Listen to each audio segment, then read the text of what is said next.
Hi guys! For today's vlog, pupunta tayo dito sa Komatsugawa Park.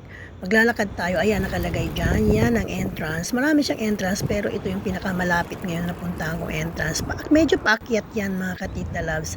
So maglakad tayo. Ang ganda! Tingnan, bukod lang sa sakura, meron pa ditong ibang mga halaman. So i-share ko sa inyo ngayon. Andito tayo sa mga flowers. Sobrang gaganda kasi dito sa may kabilang side ng park.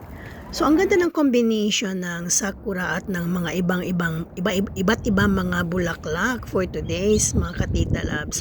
So ang ganda lang kasi sa lugar na ito, malapit sa amin. So nagbabike lang siguro ako mga 10 minutes at saka medyo popular itong park na ito kasi marami dito itong mga events na ginagawa ng mga schools, ganyan, pag mga athlete nila.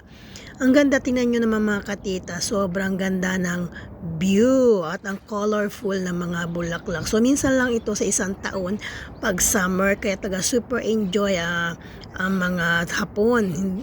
Lalo na ako mga katita, sana kaya gusto ko lang i-share din sa inyo kasi nakakatuwa, ang ganda niya panoorin. Nandito na tayo. Thank you guys for joining me. Ayan, ang ganda ng weather, ang ganda ng sakura. Dito tayo sa may kabilang side naman yan.